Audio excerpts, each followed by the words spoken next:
Mas. Ya, oke. Kebetulan kalau kalau misalkan teman-teman tanya tentang saham, saya harus buka data dulu nih, kan gitu ya. Karena kalau tidak ada data, saya nggak tahu nih, dan Iya, pasti kan iya, iya. makan waktu gitu ya. Jadi mungkin Iya, untuk iya. saham saham tertentu mungkin belum kita bahas dulu di IG malam hari ini. Tapi intinya adalah seperti ini. Oke. Eh, Mm-mm. Sentimen itu akan menggerakkan harga memang ya, menggerakkan harga tapi dalam jangka pendek itu sentimen gitu. Tapi dalam jangka panjang harga saham itu akan kembali ke kinerja aslinya. Nah, ini yang harus harus kita pahami nih gitu. Nah, kita pasti masih ingat tuh tahun 2020 ya, tahun 2020 saat pandemi Covid.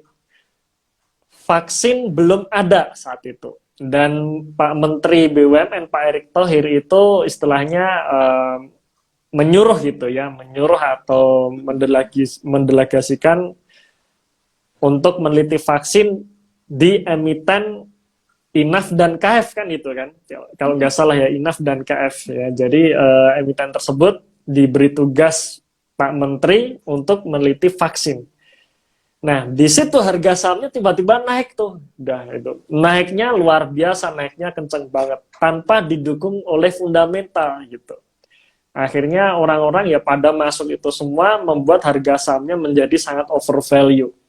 Nah, begitu sentimennya hilang, saya masih ingat betul tuh, begitu Pak Jokowi disuntik vaksin untuk pertama kalinya, ya, tiba-tiba malah justru emiten-emiten tersebut harga sahamnya turun itu, dan ARB berjilid-jilid itu. Ya mereka yang dipucuk ya nggak sempat jual ya sudah dia pasti nyangkut. Sampai sekarang kalau belum dijual ya masih nyangkut gitu ya. Apakah saham-saham seperti saham sentimen seperti INAF dan KAF akan naik seperti naiknya akan seperti di tahun 2020 lalu? Ya tentunya pasti saya nggak tahu gitu ya. Cuman kalau tidak didukung dengan kinerja yang sangat bagus, kayaknya berat banget gitu. Kayaknya berat banget. Nah itulah kenapa sentimen ini istilahnya menurut saya jangan kita jadikan fokus utama. Ya, bagi kita yang pengen memang niatnya investasi jangka panjang ya. Jadi nggak perlu kita fokus di sentimen, tapi tetap fokusnya adalah di kinerjanya. Ya selama kinerjanya bagus, ya di hold terus aja gitu ya. Apalagi kalau kinerjanya bagus, sentimennya negatif, nah itu jadi potensi nih kita bisa beli tuh gitu. Tapi kalau harga sahamnya naik karena sentimen tanpa didukung dengan kinerja atau fundamental aslinya gitu ya. Nah, harus hati-hati. Begitu sentimennya hilang ya sudah bablas juga tuh nanti harga sahamnya gitu. Itu. Jadi tetap menurut saya fokus ke kinerjanya saja, kinerja bagus, valuasinya masih masuk akal ya, masih masih murah atau masih wajar. Nah, kita bisa beli gitu. Tapi kalau kinerjanya nggak bagus hanya karena sentimen saja, ya mending kita cari saham yang lain aja yang kinerjanya Oke. bagus. Ya, kira-kira itu sih Mbak Putri. Boleh lagi nggak Mas pertanyaannya? Boleh, Banyak nih silakan Mbak Putri. teman-teman yang tanya nih. Ini ada yang menarik lagi nih Mas untuk pertanyaannya Hmm, dari Teguh.Sugiharto. Bagaimana hmm. pandangan atau pendapat Pak Eros nih dengan keadaan market saat ini di mana IHSG all time high sedangkan saham luar negeri atau emas itu yang lagi crash. Gimana Mas? Saham luar negeri ya. Oke. Ya, Misalkan kalau saham luar negeri ini kan biasanya yang jadi acuan saham Amerika ya, indeks di Amerika. Ya, nah kebetulan sebenarnya saya tidak begitu mengikuti ya, tidak mengikuti market Amerika karena memang saya tidak invest di luar negeri, saya cuma fokus invest di Indonesia. Nah, cuman kalau kalau saya berpendapat kenapa market Amerika sekarang crash? Ya karena tahun 2020 lalu itu sebenarnya sudah mahal gitu. Itu aja sih jawaban simpel saya.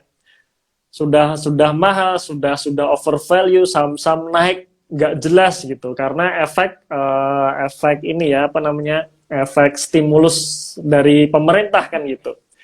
Itulah kenapa waktu itu tahun 2020 dan 2021 Warren Buffett nih ya, investor legendaris yang masih hidup saat ini yang menjadi panutan banyak orang, dia nggak beli saham sama sekali gitu. 2020, 2021 satu-satunya saham yang dibeli itu adalah sahamnya sendiri gitu.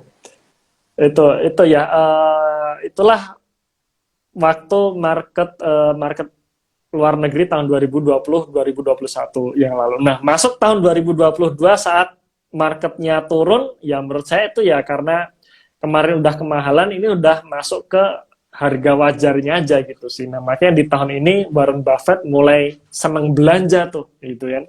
Seneng belanja, seneng beli-beli saham gitu. Itu mengenai market luar negeri gitu.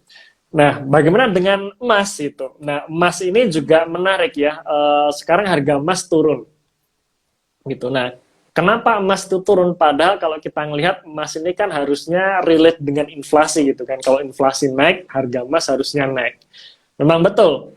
Ketika inflasi naik, harga emas seharusnya juga ikut naik ya. Apalagi ada inflasi, ada perang, biasanya harga emas naik.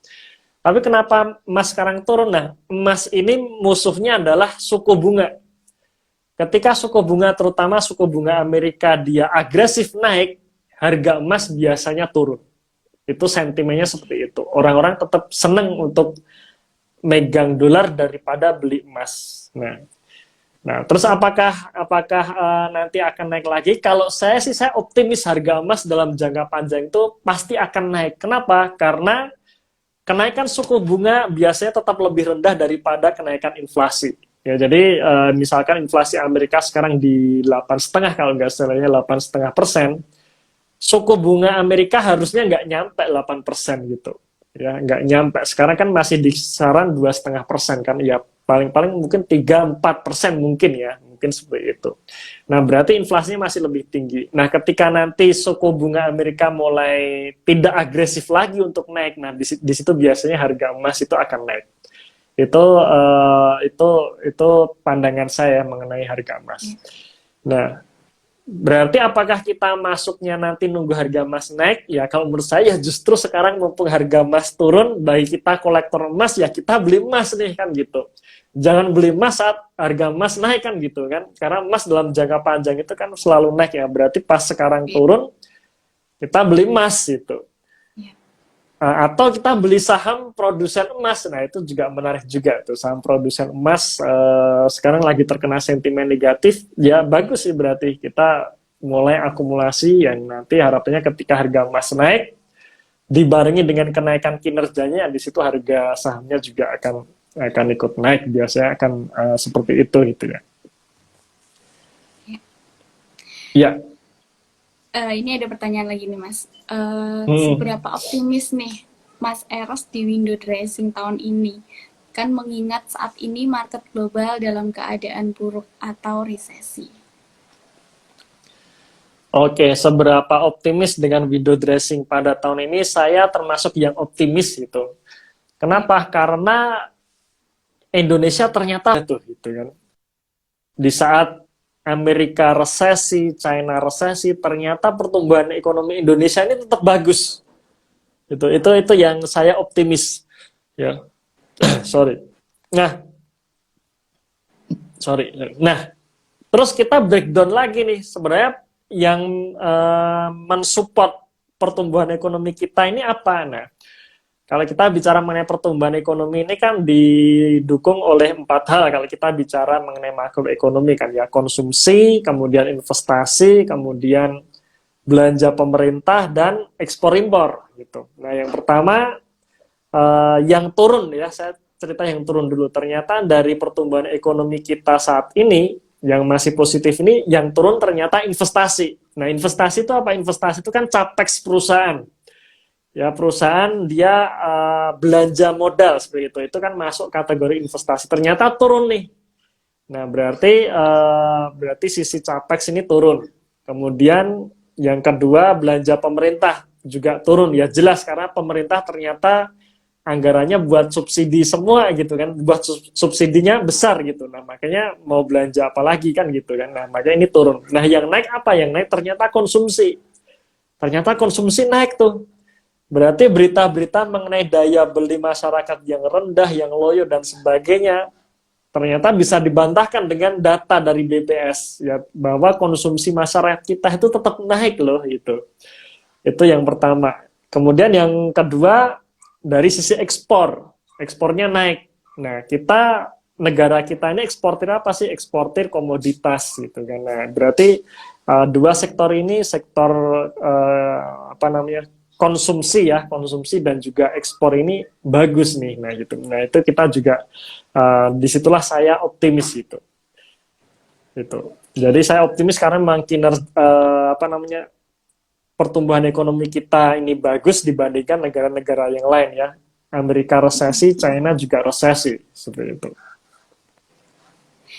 Oke, ini semakin malam semakin banyak yang join nih Mas, sama pertanyaan juga nih yang banyak banget ini. Oh iya, Gimana ini Mas? Ini udah mungkin lebih dari 1 jam lah. Gimana Mas? Masih bisa untuk membantu menjawab teman-teman atau gimana nih Mas? oke mungkin satu pertanyaan lagi deh Mbak, boleh Mbak Oke, Putri? oke siap. Ini untuk Hmm. pertanyaan nih, SMDR bagaimana Pak? Oke, Pertanyaannya SMDR seperti itu. langsung ke saham itu ya. Nanti kita update deh di video YouTube kali ya, Oke. atau mungkin kapan gitu. Berarti Saya belum, teman-teman harus nunggu ini, harus harus apa update terus nih iya, untuk eh, harus ini ya, harus kita ngelihat datanya dulu. Tapi memang gini, mungkin saya nggak bicara satu saham aja SMDR, tapi saham perkapalan semua gitu ya. Nah, kalau rata-rata perkapalan ini kan kemarin sempat naik tuh, karena ada cerita, ada sentimen positif. Sentimen positifnya adalah tarif angkut naik kan ya, tarif kapal naik gitu. Nah, sekarang harga sahamnya turun. Nah, apa ya sentimen negatifnya apa? Karena indeks atau tarif kapalnya turun kan gitu. Itu kan sentimennya sebenarnya. Padahal kinerjanya belum tentu gitu. Kinerjanya belum tentu. Nah, fokus kita masuk di ranah mana nih? Ranah jangka pendek atau jangka panjang gitu. Kalau kita masuk di ranah jangka pendek ya kita ngikuti sentimen. Tapi kalau kita masuk di ranah jangka panjang ya kita ngikutin kinerjanya aja kan gitu. oke. Selama kinerjanya bagus ya nggak apa-apa di hold aja gitu kan.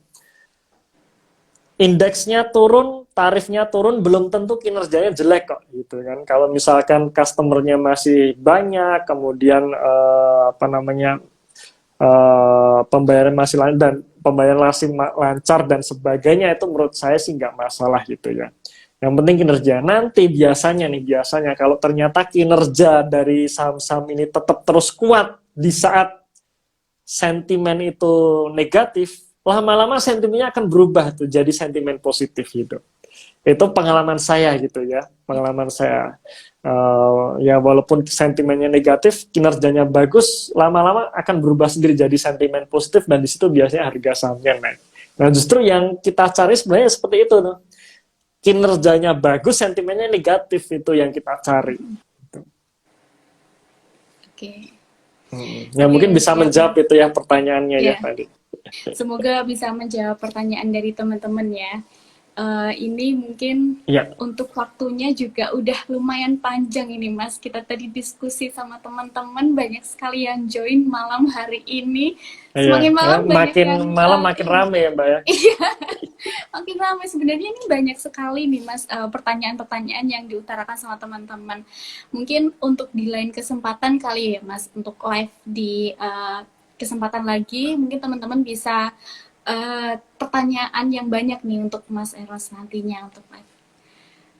Ini Ya, kita bisa apa ya, untuk pertanyaannya bisa kita stop pada waktu ini ya Mas ya, karena durasinya udah lama banget ini untuk ya. pembahasannya. Dan mungkin untuk teman-teman juga bisa stay tune aja terus untuk apa, pembahasan-pembahasan selanjutnya di YouTube-nya The Investor. Pastinya nanti ada updatean terbaru nih dari Mas Eros, bahas apa aja nantinya. Dan ngingetin lagi nih Mas, kan besok hari Kamis, Jumat, Sabtu nih ada webinar nih. Dan mungkin teman-teman bisa join aja nih di webinarnya Mas Eros. Di hari Kamis, Jumat, dan Sabtu, langsung saja nih klik link di bio Instagram di Investor. Nanti kalian bisa pilih Value Investing Mastery. Oke. Wah, Mas, ini udah banyak juga nih pertanyaannya, tapi udah kami stop nih. Mohon maaf ya teman-teman untuk yang pertanyaannya belum bisa kejawab malam hari ini. Mungkin di lain kesempatan kali ya, Mas ya, untuk bisa Ya, menjawab pertanyaan-pertanyaannya. Wah, terima kasih ya teman-teman untuk malam hari ini. Mungkin terima kasih juga Mas untuk sharing-sharing malam hari ini. Teman-teman antusias banget pada malam hari ini membahas tentang window dressing nih Mas.